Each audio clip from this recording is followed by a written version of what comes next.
Hey everyone, I am back with another look. Today I transformed my daughter into Sally from The Nightmare Before Christmas, one of my favorite movies. So keep on watching if you are interested. Again, please, if you could kindly subscribe, hit the little bell button so you're notified every time that I post. So let's dive right in. The first thing I do, like I always do, I concealed her eyebrows, again with a glue stick, and let that dry and do several layers, then adding powder and concealer on top. I need her eyebrows to lay really flat for this look. I then went into my blue and white Mehron makeup face paint palette and made this light blue that I feel represents Sally pretty well. And I covered her face completely in this. I did cut off a little bit of her chin because Sally does have a more round face and not a pointy chin. And I just did this by not painting the bottom portion of her jawline and chin. I started coloring the eye on the other side, and then I remembered that I needed to do white. So make sure when you do this, you don't color the eye area. That way your white becomes really bright and you don't have too much of a hard time getting it very opaque. As you can see on her eye on this side, I left it completely blank. I then created the neck starting just above the chin and going down onto her neck area and chest. Because I didn't have the full outfit, I will be painting on the top portion of Sally's dress. For the neck area, I went straight down her neck and then made a triangle connecting the chest area onto the neck.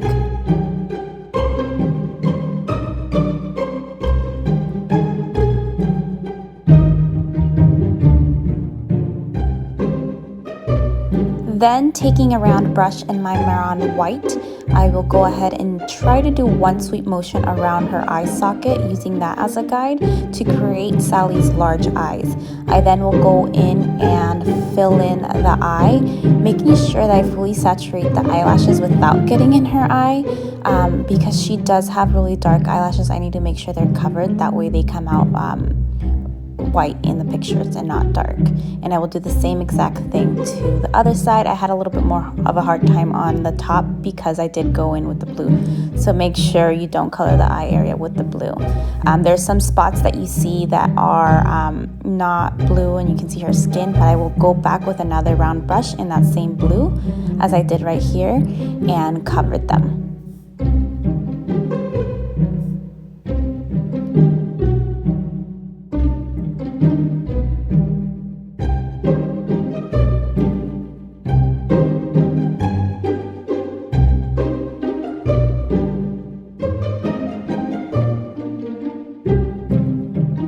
I added a little bit more white to that blue and white mixture to create the Sally color.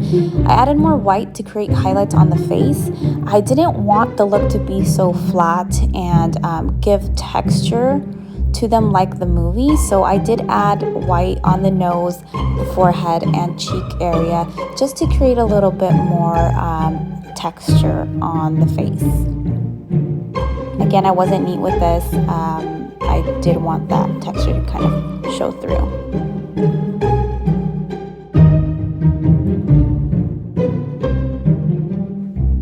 I then went into my Beauty Trend Bright palette and I used a very light blue, kind of the same color as I used for Sally, and I shaded around the eye to create a little bit of dimension. I just went all around all the eye, and I did this to both sides, just kind of smudging it around to create again that depth.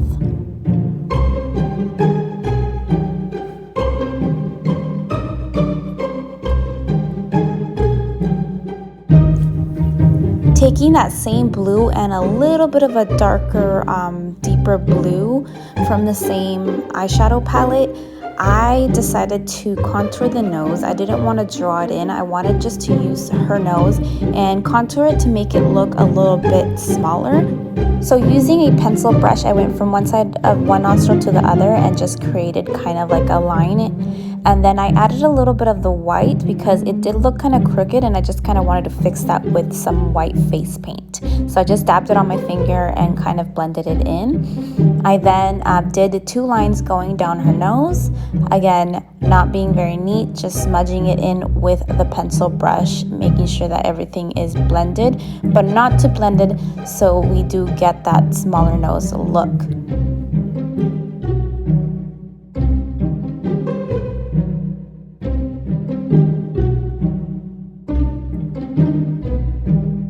I then again went back and added a little bit of white on my finger and patted that along the bridge of the nose and the point of the nose to create that small nose illusion. I also added some of that deeper blue in the skin between the nostrils just to make it look like it's pointy.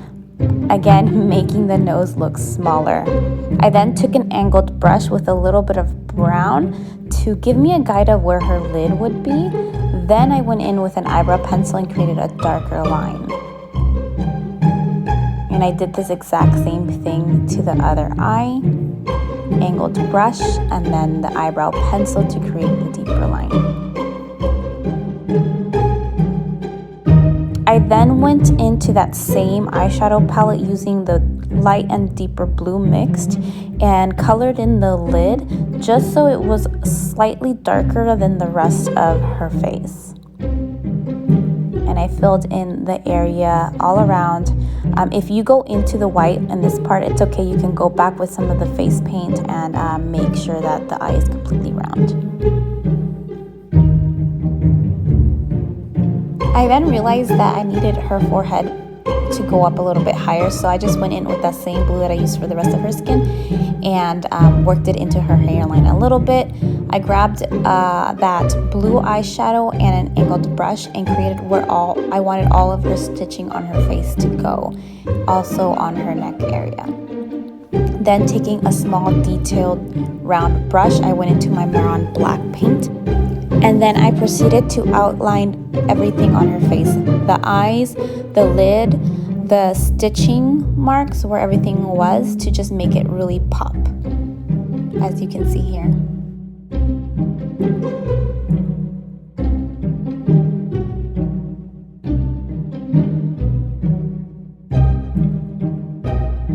I then grabbed a larger round brush and went into that same Mehron black face paint and created the eyelashes. I started at the line and dragged my brush up, and I did this by 2 to create Sally's eyelashes. So I started at the line, dragged up, putting more pressure in the middle, and then just kind of releasing the brush to make it pointy at the top.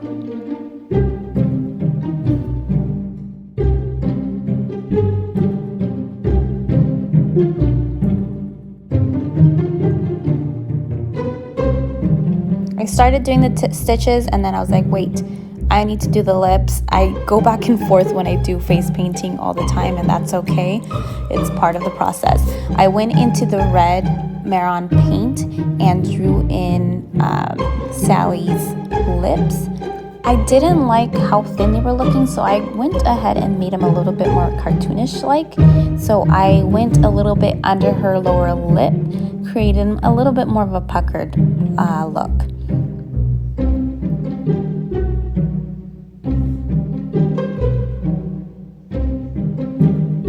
At the top, I created kind of like a heart shape on one side and then one on the other side.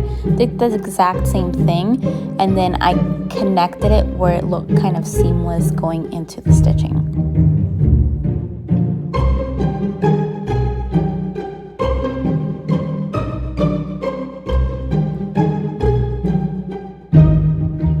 After that, I then went back into the stitching. So for the stitching, you want to create curved lines. You want to do single stitches and then X's, and put the stitches in different shapes and different kind of directions to give it that kind of more realistic Sally look.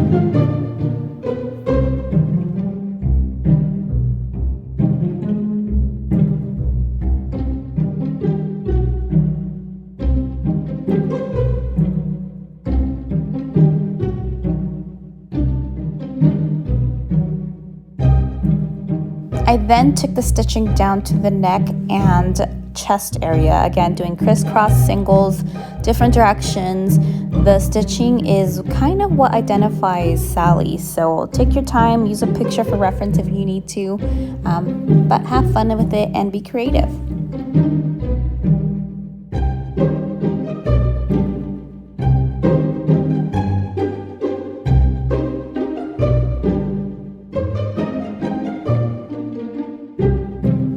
I then started blacking out the sides of her face and her chin area just to get a kind of look of what else needed to be worked on or if I missed anything. So I'm taking that Mehron paint black with a flat brush and just kind of filling in the sides of her neck and cheek.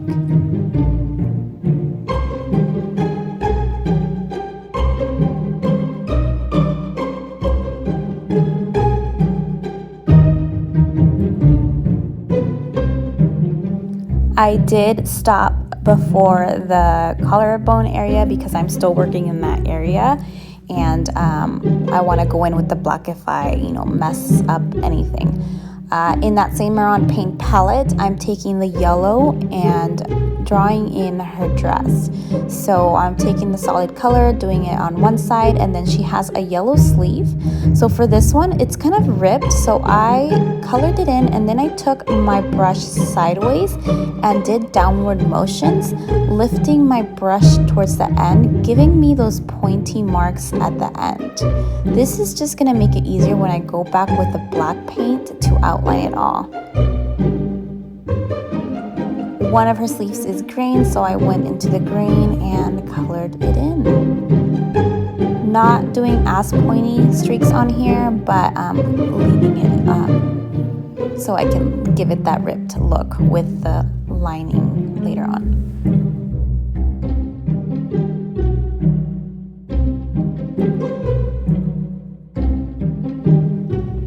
I then took a Mehron pink and did the other part of the dress in the chest area, making sure to stay within the unpainted coloring area. If you go into a color, that's fine. You can go in with the black detail brush and fix that later on. I proceeded to do the swirls on her chest that are on her dress, and I took a detailed brush and just kind of did swirls, connected the swirls. They might not be exactly like her dress, but it's just to make it look similar to it. This way you get the full picture. So I did big swirls, and then I went in and did small swirls connecting to the bigger swirls.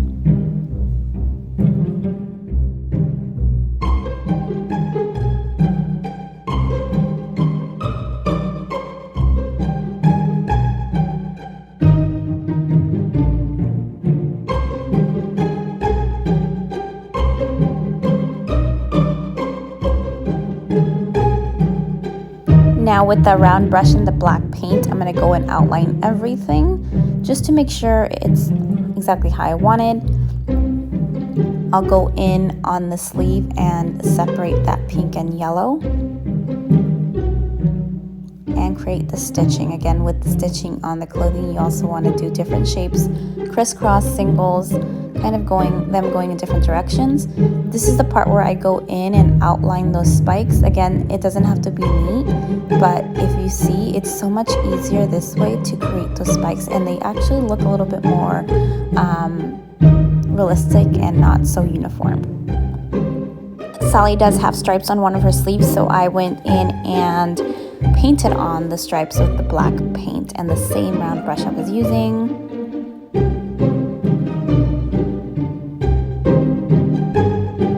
And I'm just going to keep outlining everything. This just kind of makes it look, it tells apart what starts where and where the colors kind of separate.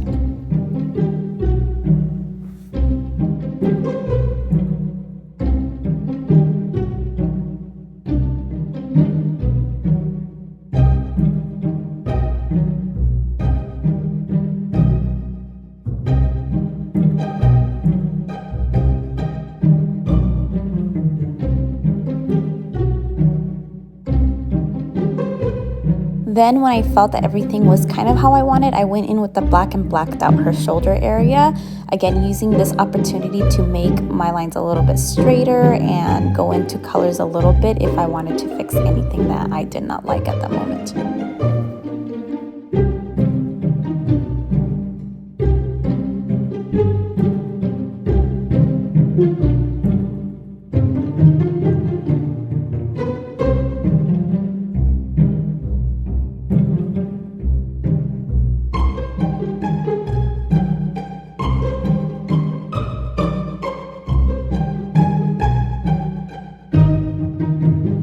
I ended up adding another stitch on the side of her face because I looked back at the reference picture and Sally does have one from the eye to the side of her face, so I just added it on there. I then went in with a detail brush and a white paint and went over each stitch on her skin, not on the dress, just on her skin, to make him a little bit more kind of raised. And I did this to every single one that was on any blue part of Sally's skin.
After doing that, I went back in with the same eyeshadow palette and using that blue and just shading anywhere where I feel that needed more shading around the eye. I then went on where the dress and the skin kind of separate. I wanted to give the illusion that the skin and the chest area was under the dress, so it was not so flat. So I took that darker and lighter blue, and just shaded all along the dress area. I then took a flat dome brush that had some black in it, and I did more shading in there just to make that dress look like it's really on top of that skin.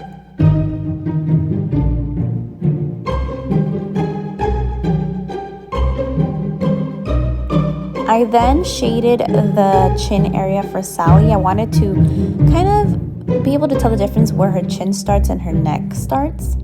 I also took the shading onto all of the stitching on the skin, creating more depth, and I don't like the looks to look too flat, so this will just kind of create more dimension in the stitching. I did some of the shading on the top of the lid area just to create kind of like a crease, so that line is not too harsh.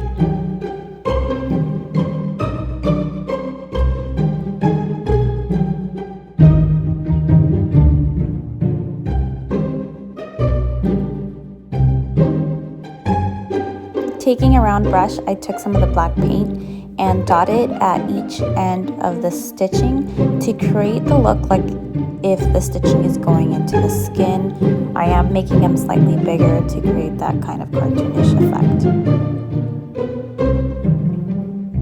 I went over this stitching in black because it was way too white. I will go back later and go over it in white once it dries to kind of make everything uniform. Using that slightly larger round brush, I went into the black paint that I was using and created her eyeball. She ended up opening her eye in this area and it got messed up, but it's okay. I went into some white and dabbed it and fixed the little eyeball. The hard part is getting the eyes to kind of match. At first they were kind of looking different directions, so I did have to go in and make one of them a little bit higher and use some of the white paint to fix it. Sally's hair is known to be red, so I started painting it with red face paint. However, her hair is dark, so it wasn't showing up. So I did take some white and just covered the front portion. I only wanted it for pictures, so I covered the front portion of her hair. If you have light hair, you don't have to do this. And then I went in with red coloring hairspray and colored her hair in red to get the final look. And that's it, guys. That's pretty much all of it. Here is the finished look. If you guys like, don't forget to give it a thumbs up, and I will catch you guys in my next video.